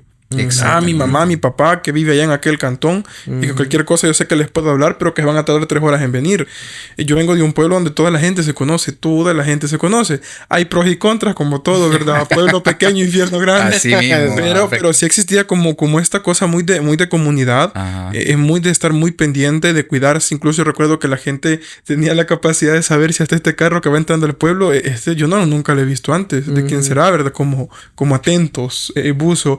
Y también recuerdo esa comunidad de saber que alguien estaba enfermo en una casa. Y yo recuerdo que venía el cipotillo de la escuela, porque ya nadie te lleva a la escuela porque caminabas tranquilamente por la calle. Nosotros nunca vivimos este malestar de las pandillas, por suerte. No sabíamos que era eso allá. Entonces recordamos llegar y saber que la vecina tenía una persona ahí que estaba enferma. Y yo recuerdo escuchar a las vecinas decirle a fulanito, y tu mamá ya hizo comida. Porque como me contó que se había sentido bastante mal, si querés mejor decirle que yo la voy a hacer y la venías a traer. ¿Te imaginas este sentido de comunidad? Pero sí, cosas que aquí yo no sé que vive la para mí honestamente, no sé ni cómo se llama. No sé, aquí pero en San Salvador. No tenés justamente aquí en San Salvador. Entonces, pues sí, nos vamos a sentir aislados, no vamos a sentir que tenemos recursos, no vamos a tener que sentir que tenemos redes de apoyo, no vamos a tener personas con quien hablar porque yo no conozco. Y lo único que yo conozco, quizás de mala suerte, son gustos que no coinciden con los míos y que me hacen creer que yo voy a tener una distancia tremenda entre esta persona y lo que de verdad realmente es, porque hay mucho más allá de ese gusto musical que posiblemente le escuchás, o de ese programa de la farándula que pone alto volumen y que tal vez no te gusta tampoco, ¿verdad? Es más allá. O sea, más de ser un vecino, es un ser humano con el cual vos puedes empatizar, tener una red de apoyo o ser la red de apoyo. Pero yo también recuerdo en mi pueblo que habían parejas ya de personas muy ancianas que se murieron uno de los dos. Y la gente era como, miren, hay que estar más pendiente de fulano porque se quedó sin su pareja. Y recuerdo también que se turnaban para decirle vos que van a salir a tomar atol, que hoy va a ser atol. O recuerdo también a mi abuela de pronto decir, anda a decirle a fulano que vive allá que hoy hice tal cosa, porque eran días próximos a la muerte de alguien. Pero aquí ni siquiera nos enteramos. Sí, fíjate, y era una de las cosas que te quería preguntar. Mira, yo tengo un caso bien íntimo, fíjate, que nosotros nos graduamos de 9º grado en Santa Anita, por ejemplo, y todos quedamos como siendo grandes amigos y todo eso, y teníamos un amigo, Mario, la familia viajaba entre El Salvador y Estados Unidos, ¿verdad? Entonces, parece que Mario tenía como nacionalidad o algo, green card, no sé, pero la cosa es que él vivía allá, ya en esta etapa de adulto joven, ¿no? Entonces, de la nada nos contaron que pues sí, él subía historias y, bueno, no historias, en aquel tiempo eran fotografías con su pareja y toda esa cuestión, ¿no? Entonces, de un día para otro nos contaron que se había suicidado, man. Ya, entonces, y era por el tema de que, pues sí, allá se había dejado la novia, se había dejado con él no tenía red de apoyo, no tenía con quién llevar esta circunstancia, ¿no? Entonces, de pronto, pues sí, solo nos llegó el vergazo. Y en cambio, la diferencia aquí, pues, o sea, me acuerdo cuando me hicieron leña, me destrozaron ahí una baby que yo tenía. Y mis brothers inmediatamente. Recuerdos de Vietnam ahí. Sí, puya. Suena a Creedence Walls ahí, man. Entonces, la cosa es que mis brothers, hey viejo, venite, vamos a hacer cena, que no sé qué, vamos a hacer. Y nos pusimos a cocinar, estuvimos hablando y recuerdo que durante ese periodo, esos meses, mis cheros estuvieron bien presentes ahí de, viejo, ¿qué estás haciendo? ¿Que no quieres salir a joder? Hey, vamos al cine. Mira, conozco un par de bandidas, te las quiero presentar y cosas por el estilo, los amigos siempre. Pero por lo menos esa red de apoyo, ¿no? Que estaban ahí, mis brothers, ¿no? Y siento también que eso le hizo falta a mi amigo que lo vivió solo ahí. Claro, no, cuánto lamento que me digas esto, de verdad, con todo mi sentir te digo que qué lamentable que tengamos que perder vidas por no tener redes de apoyo. Entonces, imagínate lo importante que es tener un vecino que cuando le escuchas una canción de despecho, en lugar de enojarte, puedas acercarte y decir, Hey, ¿qué pasa? hey, todo bien, ¿verdad? Sí. Entonces, pero si eso no sucede aquí en San Salvador, porque tenemos un ritmo de vida tan acelerado que vos tenés que dormirte ya, porque tenés que levantarte ya en un par de horas, porque tenerte ya en un par de horas para llegar temprano. Entonces, al final, vos no generás comunidad, sino lo que vos generás es desconfianza. Porque no existen lugares en común, no existen vías públicas. Ahí por mi casa existe una comunal, pero que la tiene a cargo una junta directiva, que yo no sé quiénes son, honestamente. Así que la posibilidad de acceder a eso es más difícil todavía. Entonces, imagínate que fomentamos el individualismo, cortamos los espacios públicos, no tenemos acceso a comunicarnos con las personas que están a nuestro alrededor y todavía nos dan la idea y nosotros la compramos de que somos diferentes. Pues, ¿Sabes qué? Ahí que somos de clases diferentes. Diría que hay una cuestión, no sé si no recuerdo si el nombre es correcto, pero es como la teoría social de ellos contra nosotros. Ellos son otros, porque tienen elementos diferentes. Me parece que es Heidegger el que propone esto, ¿no? Entonces, ellos que son los otros, que tienen formas de ser diferentes, son el enemigo, son lo opuesto, ¿ya? O sea, o esa misma oposición de tener algo no en contra, o algo no coincidente, produce aquella idea de que somos enemigos, ¿no? Entonces, por ejemplo, vos escuchas que el vecino está ahí poniendo el sábado en la mañana, pone su musicón súper potente, me saca su bafle que es más alto que él porque él es un enano, man. Mi vecino. Bien dice mi abuela que no hay enano bueno. Mira, y entonces él pone su musicón y vos empezás así a rumiar, ¿no? El pensamiento rumiante, va. Ya va este hijo de puta, ya este maldito, man, solo por joder lo hace, que no sé qué. Puta, como que no tiene familia, que no sé qué. Y entonces vos empezás a tener ese, digamos que, colapso mental porque no estás tranquilo, no estás quieto, porque el vecino está en lo suyo en esa manera y te está afectando, ¿no? Pero bajo otras circunstancias, creo que de relaciones sociales en la zona, creo que para uno hubiera sido más fácil poder llegar, hey, mira, ¿crees que le puedes bajar? Vos fíjate que quiero descansar un poquito, se escucha bien fuerte ya. Y la propia dinámica de la persona que pone su música y decir, hey, quizás estoy escuchando muy fuerte, puedo molestar a los vecinos, quizás le voy aquí cerca, lo voy a poner un poquito más abajo, ¿no? Pero son condiciones que Pero estamos viendo. son condiciones que van a pasar cuando conoces a las personas, porque de pronto te agrada, ¿verdad? Y entonces vos decís, sí, ¿verdad? Este man como que es amable y tal, y yo nada me cuesta bajarle un poco, o ponerme audífonos de pronto, ¿verdad? Si lo que andas haciendo son tus quehaceres de domingo ahí, que lavando, limpiando, sí, poniendo barriendo todo, justo, ¿verdad? y necesitas ahí algo que te refuerce esa tortura. Entonces, pero si no los conoces, si no hay espacios públicos, yo también entiendo, no sé si me equivoco, pero dentro de la ley de El Salvador, creo que no podés fumar o consumir tabaco o sustancias en espacios reducidos porque puedes afectar a otros. Pero entonces también viene esta cosa que nos venden de mi propiedad y entonces es como, ¿cómo no voy a poder yo fumar en mi casa? No en mi casa, pues. Pero a la vez no sabes también si tenés a alguien que le puede hacer daño. Y que a veces eso se traslada incluso como a apropiarte de espacios que realmente no son tuyos, porque a veces se piensa que incluso como la acera que tenés enfrente de tu casa todavía es de tu propiedad. Y puedes hacer lo que vos querrás con eso y puedes tapar el paso, puedes extender la casa hasta allá afuera. Y pues no, y fíjate que con esto coincido un montón. Y tal vez le agregaría que a veces no es solamente compartir un espacio. Porque vos podés vivir a la par de alguien y es como, vaya, vamos a compartir problemas, pero no vamos a compartir soluciones. Y ya llegar a esa convivencia creo que ya dependerá de cómo se va en buena medida de cómo se va construyendo esa base física. Porque claro, o sea, ponele, ahorita estamos hablando de esto y es como, pues ya podremos tener este apoyo y todo. Probablemente haya alguien aquí que nos esté escuchando de que viva en una de estas zonas que sean como múltiples edificios de múltiples niveles y sea como estos están hablando, algo que no pasa. Porque solo van a ver que coinciden con un espacio que es abierto, que de repente todos te ven todo en la casa y que solo escuchas la gran bulla, pero no es como que encuentren un espacio en el cual dialogar. Bueno, yo no conozco la directiva de mi colonia tampoco. Solo sé que son los que pasan ahí diciendo que tengan cuidado con los chuchos porque se van cagando en el parque. Y que tengan cuidado con esto, vea. Pero o sea, fíjate que es bien yuca. Porque más, claro, el apoyo emocional y todo este sentido de comunidad es necesario una base cotidiana. Pero viejo, creo que a veces se nos olvida que no toda la vida vamos a vivir en ese espacio de bienestar. O sea, aquí tiembla. Aquí hay inundaciones. Aquí vivimos cerca de un volcán que puede hacer erupción. Y de pronto compraste casa en un lugar donde había sido, digamos que... zona de protección y de repente fue como... te caía así, ajá. Viejo, o sea, decime, ¿qué va a pasar el día que tiemble y vos no sepas que tu reacción sea voy a llamar al 911? El 911 se satura que vos no sepas qué zona de la colonia es la zona segura, que vos no sepas a quién le puedes pedir apoyo dentro de tu vecindad. O sea, hablar de una base cotidiana en la que todo está bien y que tu preocupación es el tráfico es válido, pero también darnos cuenta de que en un caso de auxilio o de socorro, ¿a quién vas a recurrir? Fíjate que eso es bien cierto. Fíjate que cuando nosotros comenzamos a vivir en esta colonia, vos sabías, por ejemplo, que en la casa tal, en la casa 21, por ejemplo, vivía un veterinario, ¿sí? Y muchas personas de la colonia sabían que aquí mi mamá era doctora, ¿verdad? Entonces, de pronto en la noche, ya bien avanzada la hora, llegaba, tocaba la puerta a alguien así con mucha pena, disculpe que venga, pero fíjese que tengo este problema, mi hija tiene esto, tiene esta temperatura y pues no sé, yo, o sea, para mí era bonito de pronto que ese tipo de comunicación en la comunidad se pudiera dar, ¿verdad? Pero ahora es una cuestión así como un aislamiento, como un miedo a interactuar con otras personas, a incomodar, pero también un miedo a incomodarse por tener que hablar con alguien más, ¿no?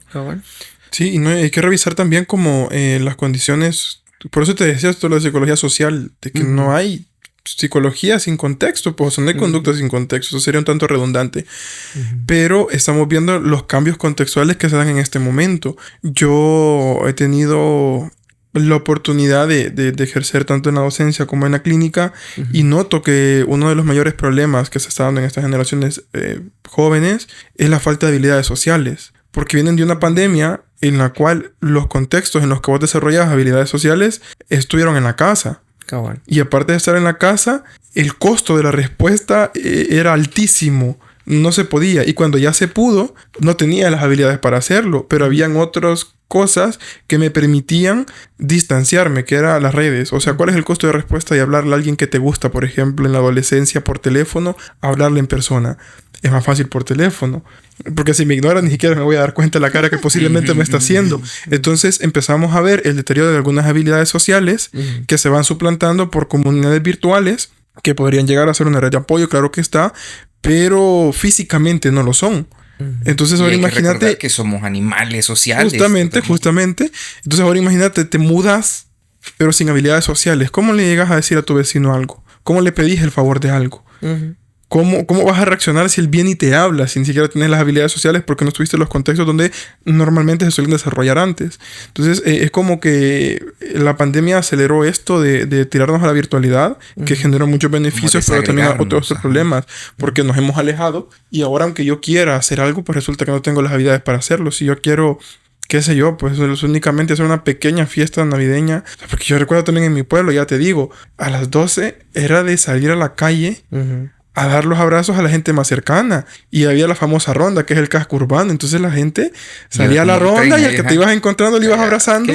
O si no querías irte a la ronda, te quedabas ahí porque iba a pasar un montón de gente que iba a la ronda y se iban a pasar dando los abrazos. Pero eso, ¿cómo pasa aquí? Al menos ahí te dabas cuenta quién vivía en esa casa. Sí, mira, pero ahora no hay manera. Y fíjate que aquí, incluso a principios de los 2000, en los 90, ya me siento viejo. La cosa es que, por ejemplo, vos tenías a todos tus brothers de la colonia, ¿va? Entonces, tirando silbadores. Sí, es guerra de silbadores, te tiraban morteros, toda la cuestión. Pero a la hora de la cena, iban a la casa de uno, después a la casa de otro, y así un gran recorrido por toda la colonia. Yo todavía lo sigo haciendo, por eso esto de la etapa de volumen se prolongó. No, pero mira, hoy hacer eso, men. Casi, y me acuerdo que en aquel tiempo, cabal, a las 12, vos ibas a la casa de tus amigos, abrazabas a tus brothers, abrazabas a su familia, aprovechabas de abrazar a la hermana de tu... Pero la cosa era como... Hoy es cuando. Así es, todo el año para esto. Pero la cosa es que no... Hoy ya no está eso. O sea, y claro, tus amigos siguen siendo tus amigos, pero se fueron de la colonia, ¿no? Se fueron a otra zona. Y... Fíjate, eso justamente me parece bastante importante de comprenderlo con eso que hablábamos de cómo están apareciendo como cada vez más estos neomesones o estos nuevos pupilajes. Porque están llegando personas que no habitaban ciertos territorios a estas zonas que ya no tienen esa misma identidad. O sea, por decirte algo, vos en tu colonia puedes tenerle valor por tus vivencias, por tus recuerdos, al parque o a la casa de algún vecino. Pero llega otra persona que no tiene ese contexto, que no es alguien parte de esa dinámica. Y dentro de esto no estamos dando un espacio en el cual se pueda convivir. Y bueno, ¿sabes? Me recuerda bastante a este ejemplo que daba la semana pasada Eduardo con esto de lo del pianista. Que no solamente es para que haga música, no es necesario solamente ni el piano ni el pianista. O sea, no es solamente que exista el parque y que están las personas que viven cerca del parque, sino que realmente esas dos puedan interactuar. Que hay una interacción. Que hay una interacción entre estos espacios, porque claramente el parque puede estar ahí, en algunos estará abandonado y será un lugar del cual no queremos llegar porque quien llega a ese espacio pues es gente ajena o que no vive en la colonia y claramente te va a dar miedo estar ahí. Y ya ahí se le va sumando de que cada vez hay menos personas que comprenden el valor de ciertas dinámicas o que saben cómo incorporarse a... ya me parece que se va perpetuando esta situación y que se va agravando, porque no es que se quede ahí, sino que de repente ya la comunidad es inexistente. Y eso tiene que ver mucho con cómo se le ha dado este privilegio, considero, a esa visión privada del espacio, en el cual mientras más exclusivo sea, es mejor. Porque más paz puedo tener, porque más desarrollo puedo tener. Y si a esto le sumamos cómo se va repensando la interacción con estas nuevas generaciones, porque, o sea, esto que estaban diciendo ustedes, para yo dije, bueno, ya estamos muy viejos. Porque, por ejemplo, a uno de mis primitos lo han llegado a buscar a la casa solamente para decirle, hey, conéctate. Ah, sí. Vamos a jugar o no sé qué. Y es como yo, estás viendo cosas, por ejemplo, o sea, de pronto el vacile es conectarse al Fortnite a las 12 de la noche y, hey, ¿qué onda, viejo? Hey, vamos a jugar una de feliz año nuevo, que no sé qué. O sea, o sea, no voy a decir que yo no lo he hecho, pues, pero la cosa es que... Es que no es que sea malo. Pero son nuevas dinámicas. No es que sean excluyentes. Sino la falta del equilibrio. Ajá. Yo recuerdo que religiosamente todas las tardes allá era en estos tiempos, en estos días era de ir ahí ahí por el palo de Mamón, de la mañanina, a volar piscuchas, porque era la temporada de piscuchas. Cuando no había viento, era de ir a jugar chibolas o trompo. Y entonces ya habían como lugares y había como... Vos podías... De hecho, donde yo vivía, se llamaba Barrio El Niño y no era por gusto, porque había un montón de niños. Sí, de descendientes directos, de no había a repoblar la tierra. Había una cantidad de niños ahí y yo recuerdo en las noches justamente que llegaban a pedir permiso o nosotros íbamos a pedir permiso para ver si dejaban a fulanito salir porque íbamos a jugar escondelero pelota. Pero ahora ese lugar donde jugábamos escondelero pelota ya no se puede porque hay un montón de carros parqueados. Entonces ya tiras un pelotazo y le quebras a alguien y tu papá queda enjaranado ahí, ¿verdad? Con el vidrio, un espejo. Sí, entonces estas variables contextuales que no se van adaptando a lo que va pasando y entonces ahí vienen y se toman decisiones muy apresuradas y a la ligera, donde los parques ahora se convierten en parqueos, las calles se convierten en parqueo. Las calles normales también son parqueo.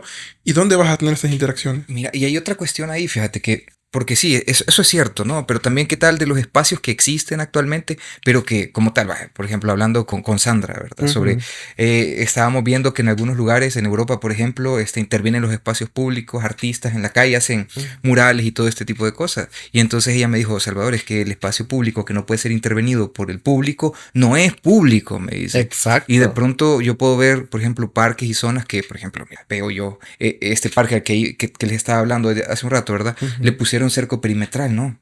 Antes vos salías de tu casa y prácticamente te cruzabas la calle y estabas en el parque. Ahora tenés que ir a dar la vuelta para poder acceder al parque a través de una puerta que le han dejado. Ahora, y encima de eso, que de pronto, por ejemplo, vos no querés, digamos que reventar cohete, ¿verdad? Que hoy todavía se puede reventar cohete, pero y lo querés hacer en la cancha, entonces alguien se va a quejar porque va a quedar manchado ahí, ¿no? Sí. Entonces, y puede que esa persona ni siquiera utilice la cancha. Para nada, ¿no? Viejo, fíjate que con esto, perdón que te interrumpa. Dale. Por ejemplo, para el tiempo de pandemia donde yo vivo, o sea, es una colonia cerrada. Tenemos un parque al centro. Y, o sea, digamos que si era como un conjunto de personas que creo que nos pudimos haber organizado para poder ocupar ese parque en algún momento. O sea, te juro que el parque pasa vacío. O sea, casi siempre pasa solo. Aunque lo tengamos ahí. Y durante la pandemia, o sea, habían personas que sí se hubieran podido beneficiar de poder hacer uso de ese espacio que teníamos dentro de la zona de habitación. Y justamente la conversación era, no, pero es que puede ser súper riesgoso y no lo podemos gestionar porque imagínense alguien llega ahí, estornuda y alguien se para encima del volado y lleva esto para dentro de la casa, que, o sea, me parece una preocupación válida desde la parte de la salud. Pero, ¿por qué? Pues, o sea, ¿por qué es que realmente ese parque... Si sabemos quiénes están ahí, en teoría, que lo que pasaba es que no sabíamos quién era el vecino, entonces tanto podía ser alguien que no había viajado al extranjero como alguien que sí había sido y tenía la infección ahí. O sea, ¿qué es lo que quedaba? O sea, de ese desconocimiento, y ahí me incluyo yo incluso, porque bueno, yo vivía con mis abuelos, entonces tenía una gran preocupación de que fueran a ser infectados. Claro. Y o sea, era como, bueno, ¿no? Mientras menos lo ocupen, mejor, ¿verdad? Porque menos va a ser el riesgo. Pero ahí me parece que de hecho, no sé, me era bien trillado dentro del tema de urbanismo hablar de este libro, pero creo que es bastante bueno. Se llama La muerte y vida de las grandes ciudades, que es de Jane Jacobs, y ella justamente habla de los ojos de la calle, y es de cómo un espacio se vuelve seguro mientras más personas lo estén habitando, mientras más diverso sea el público que vos tengas ahí. Porque no se trata de que todos seamos iguales dentro de una zona de habitación. Es más, deberíamos de ser diferentes para poder ofrecer diferentes dinámicas. De hecho, algo que me gusta, digamos, de acá, de donde venimos a visitar, es ver como en estas calles principales hay un montón como de negocios y que veo como todas las luces en la calle y todo. Que por ejemplo en mi zona no está. O sea, donde yo vivo, por ejemplo, es prohibido que hayan tiendas y que hayan tortillerías. Y lo único que entra es el panadero una, dos veces al día.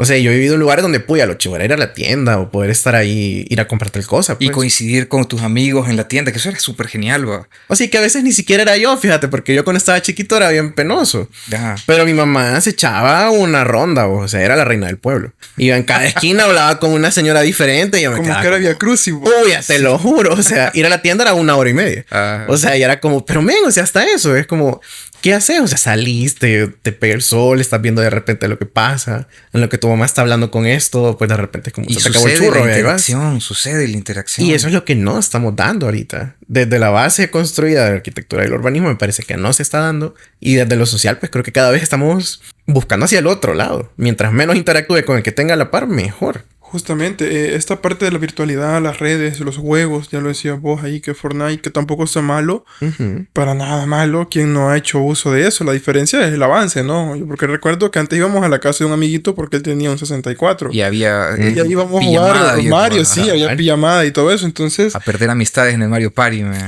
Justo, en FIFA, vos ahí de Smash. pronto. Entonces había un sentido de comunidad porque la misma avance tecnológico en términos informáticos nos empujaba a seguir juntos. Pero ahora ya no. Entonces yo no estoy en contra, pero también quizás como padres tendremos que preguntarnos qué puedo hacer para que mi hijo interactúe más allá de que juegue con otras personas en línea, porque desarrollar habilidades sociales resulta que es importante porque vive en una sociedad. Recuerdo que el internet estaba muy poco desarrollado en Cuba, por ejemplo, y solo había en parques específicos había wifi y en otros lados no. Entonces recuerdo ir a varios parques donde no había wifi y es que era ver una cantidad de gente como antes. Como antes, era una cantidad de gente hablando, que encontrabas un grupo de señores ahí con su botellita de Habana Club, echándose en tampurilazo, justamente el consejo, mientras jugaban dominó. Pero ahora yo me sorprendí cuando hace poco un familiar me dice, juguemos uno. Y yo, venga nuestro reino, perdamos el amor. Muy bien. Y me dice, vaya, te mandé el link, descargar la aplicación del Uno. What? Y yo, sí, hay uno en línea. Y entonces estábamos jugando Uno a la par, pero en el teléfono. Y yo no le hallaba el mismo sabor, te soy honesto. Claro. Pero entonces, no sé, de pronto yo creo que podemos hacer algunas actividades como comprarnos un Uno normal, un Uno físico, no digo que el otro sea normal, un Uno físico y pues, no sé, interactuar un poquito más. Sí, mira, yo creo que hay una cuestión ahí de novedad de nuestra generación de frente a estas tecnologías y oportunidades tecnológicas, ¿va? Porque, o sea, vos sabés lo fantástico que era jugar Uno, pero de pronto alguien viene y dice, hoy se puede jugar en línea esto, ¿va? Entonces ya te queda esa como impresión y ya lo querés experimentar, pero al final cuando lo experimentás y conocés ya cómo era la versión original, vos decís, quizás sí me gustaría. Está chivo, pero esto de hasta poder hasta tener que esconder tus cartas, ¿va? Porque tenías el recelo que te las iban a ver. Sí, para que no tengan una base. las tapabas así, ¿va? Porque si así, alguien decía uno antes que vos, te la sembraba con 2 cartas más, ¿va? Justo. Mira qué interesante. Bueno, y quizás para ir cerrando este episodio, me gustaría hacer unas preguntas así como, bueno, ya vimos todo un panorama desolador y bien fregado, o sea, te desanima, ¿no? Pero hay algunas cosas que se pueden hacer, porque por ejemplo, vemos estos espacios, como decir, ¿verdad? Este libro, mira, para ustedes tal vez sea trillado, pero para personas que venimos de afuera, es primera vez que escuchamos de esto, pero el nombre me hace pensar en este espacio intermedio que existía antes en las casas de los pueblos, ¿no? Que estaba el San Juan, Zaguán se llamaba, Sí. y que estaba también este espacio de la banqueta donde la gente se reunía a hablar. Oye, no. Sí, exactamente, y esta nueva arquitectura prácticamente eliminó ese espacio. Y por ejemplo, yo entré hace poco a uno de estos edificios nuevos de apartamentos y toda esa cuestión. Y cuando vos entras, parece de esos mausoleos, man, donde están los espacios para cada familia, ¿no? Entonces, silencioso, eco. Así como que no hay nadie, absolutamente nadie ahí. Y no sé, me hace pensar que, como lo que decías, ¿no? Un espacio creado para todos no es un espacio para nadie, ¿no? Carente absolutamente de identidad. Incluso el vigilante te dice, mire, si va a subir cosas, hágalo donde nadie lo mire. O sea, por las escaleras de De emergencia. De emergencia, donde ujú. la gente no mire que está subiendo cosas. Ujú. Y me quedo así como ¿qué onda ahí con la estética? Pero Ujú. me gustaría preguntarte, Cristian, así, con este tema de la neuroarquitectura, más allá de la decoración, ¿qué dicen los estudios o los análisis de la arquitectura con respecto a la altura del techo, la geometría de los espacios, las curvas en esta zona? Yo he escuchado que como antes habitábamos cuevas, entonces los espacios no enteramente rectos eran más adecuados y acogedores, eran mejores para dormir. Ujú. Mira, sí hay varios criterios dentro del diseño que pueden hacer un espacio más acogedor que otros. Mencionábamos algunos la semana pasada, acerca de la materialidad, del color, la altura que podamos tener. Dentro de la base física me parece que, pues sí, son bastantes criterios los que podemos tomar en cuenta para, digamos, si es un espacio individual, para poder tener un descanso. Habría que definir desde lo básico, quién es tu usuario, cuáles son las actividades y necesidades que va a tener. Porque usualmente la cadenita que vemos es como usuario, definir quién es, cuáles son las edades, luego qué necesidades tiene esa persona, dependiendo de esas características como muy particulares de ese usuario en concreto, y luego de esas necesidades, qué actividades nacen. Y a partir de esas actividades, qué satisfactores se puede proveer. Fíjate que una vez fue chiva la conversación porque hicimos una colaboración entre... O sea, claro, de la academia, claro. Pero hicimos una colaboración entre ingeniería civil, ingeniería informática y arquitectura para hacer un proyecto de diseño de unas cabinas lúdicas, que era como cabinas de juego. Y justamente de informática nos dieron como un método que se llama historias de usuario, que me pareció súper interesante porque si no había un criterio de satisfacción, la cosa como más espiritual o más de necesidades que nosotros en arquitectura estuviéramos diciendo, sí, eso va a ser lo máximo en confort, comodidad y todo, no se estaba cumpliendo. Y creo que valdría la pena desde la base física poder decir, bueno, o sea, por ejemplo, si hablamos de un espacio de confort que hable de la convivencia y hable para poder desarrollar esas dinámicas que comentábamos anteriormente, ¿qué debería de tener? Bueno, la ubicación. ¿Será que está equitativamente cerca de las demás zonas de habitación que están alrededor? El mobiliario que tenemos, o sea, realmente es un mobiliario que va a permitir que las personas puedan acercarse de una manera gradual a esa convivencia, porque no es fácil pasar de esa convivencia, perdón, de ese entretenimiento más pensado para algo individual a de repente exponerte al populo. Y ahí es como, bueno, Claro. ¿qué es lo que va? O sea, ¿qué espacios deberíamos de producir? Porque tampoco me parece algo lógico si estamos hablando de que las personas están acostumbradas a poder divertirse de manera individual, que de repente pongas una gran mesa con 12 sillas y en medio de todo el mundo abierto, ¿ya? O sea, ¿con cuántas personas te vas a sentir cómodo conviviendo? ¿Qué actividades vas a tener? O sea, ¿qué cosas de esa comodidad individual que vos has tenido podríamos trasladar y que sea una comodidad que querrás compartir? Por ejemplo, el tipo de mobiliario, algún color, algún tipo de temperatura, qué tan cerrado o qué tan abierto es ese espacio, y cómo poco a poco se podría ir haciendo esa transición a un espacio más grande. O sea, ¿de qué manera puedes ir haciendo que estas personas vayan a convivir, se puedan conectar, sin dejar de lado esta parte detrás de las innovaciones tecnológicas o cómo se va resignificando? Claro. Porque mira, eso creo que todas las generaciones van a decir que su tiempo fue mejor. Hacia atrás, ¿sabes? O sea, mis abuelos van a decir que lo mejor era cuando En mis tiempos. el telégrafo estaba ahí, mandabas tu cartita hasta Oriente y entonces tenías que estar esperando ahí religiosamente a la hora que te decían que te iba a dar el telegrama, ¿ve?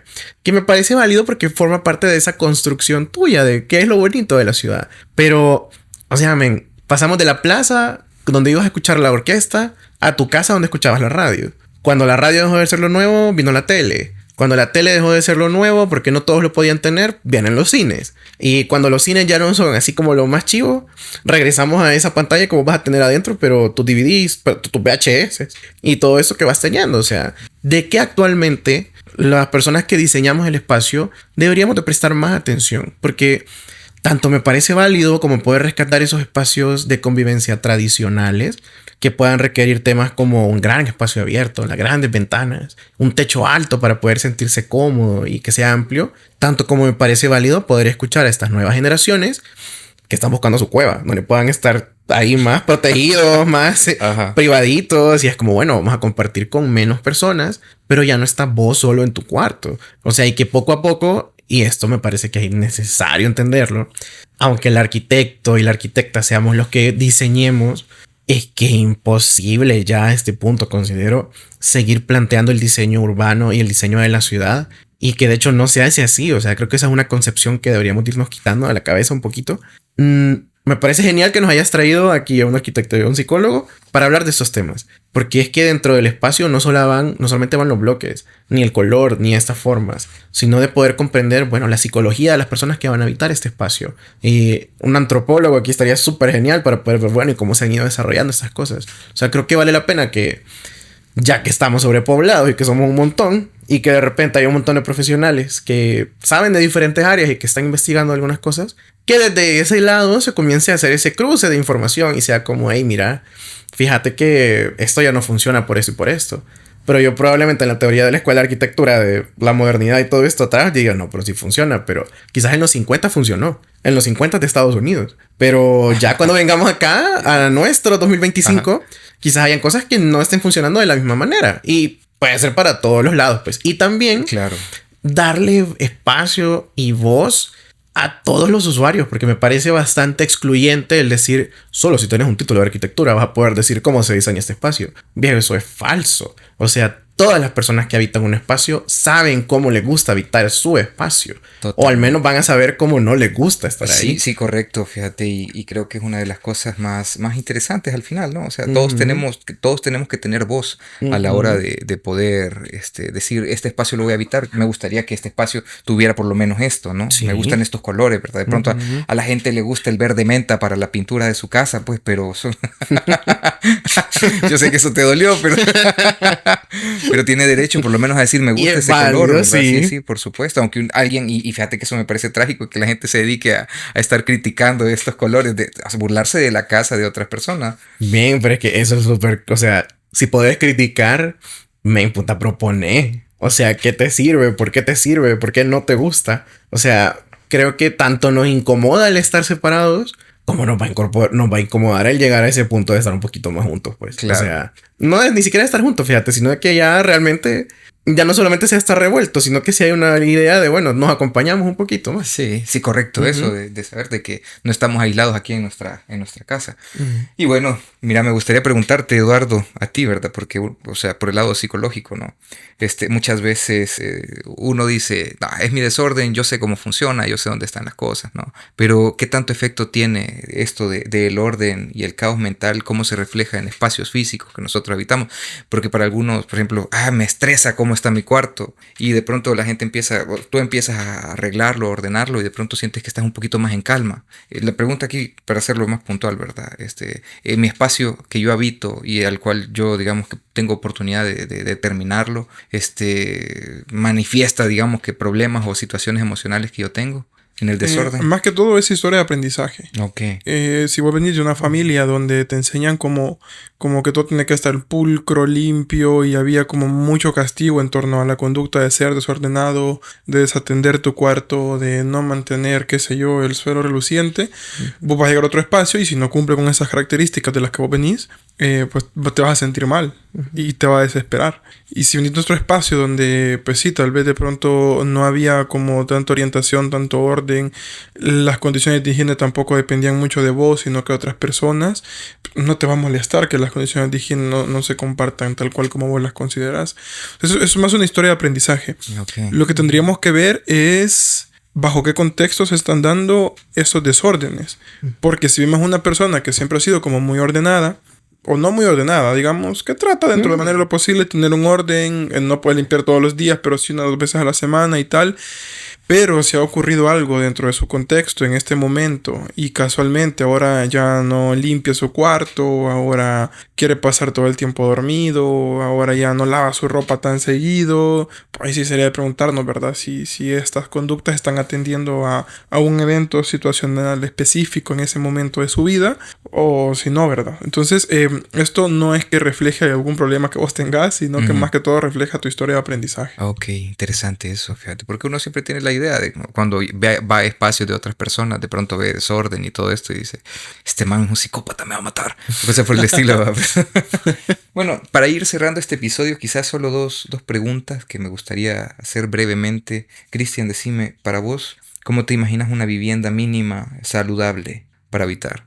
Mira, me la imagino construida desde el diálogo entre las personas que la van a habitar y las personas que en teoría van a ayudar a construirla. Me la imagino también no solamente decir como bien organizada, sino como Espacios delimitados. que hayan espacios que sí le permitan al usuario, aunque digamos no tengan un muro, que sí tengan algunas cosas que te puedan decir como, bueno, esta es la sala, este es el comedor, al menos para sentir esa propiedad de, este es mi sala, este es mi comedor. Aquí hago la gran acotación que me parece que es súper soñador a este punto, de decir como, bueno, me gustaría que pasara así, una vivienda que realmente sea de propiedad de la persona que la habite, o sea, para poder decir, ven, o sea, este es mi espacio, o que logremos llegar a un punto en el que esa propiedad o el ser dueño de un espacio se pueda resignificar, ¿sabes? O sea, que al menos si nosotros, nuestra generación, ya no va a tener como esa facilidad de tener su propia casa,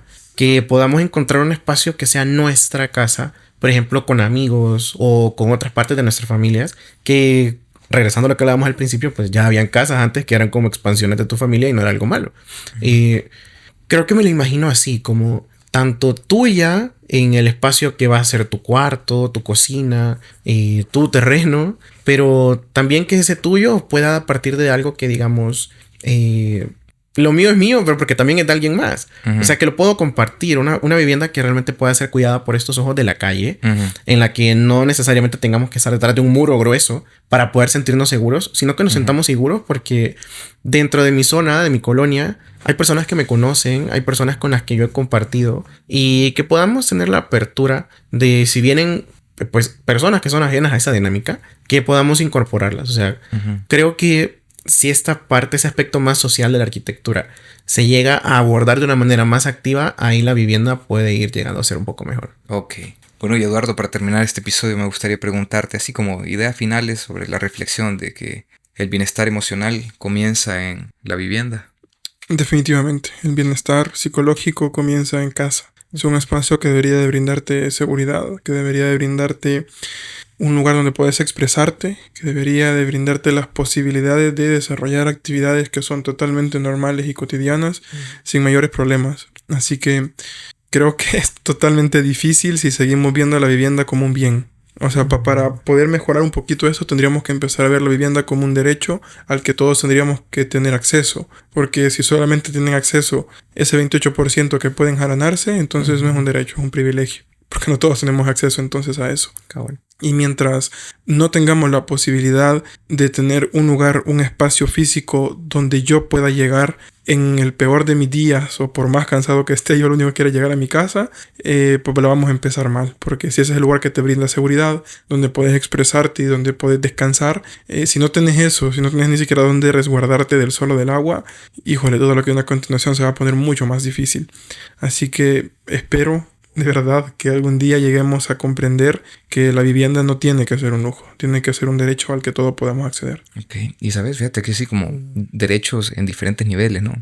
Porque incluso el tema de tener conflictos con los vecinos por el sonido, por interacciones, hasta por actividades en la casa, fiestas y todo eso, debería de haber herramientas o capacidades no solamente sociales, pues de acercarse y pedir, sino también debería de haber un tipo de acompañamiento que te permite desde lo legal, desde lo institucional, poder solicitar o que haya por lo menos un mínimo de ¿cómo te lo digo? Normas y reglas sí, que podamos acercarnos. Perfectamente dicho. Bueno, y con eso terminamos este segundo episodio. La verdad es que ha sido un viaje muy interesante y bueno, yo creo que más adelante nos vamos a volver a encontrar en otro episodio muy relacionado a esto. Nos escuchamos pronto.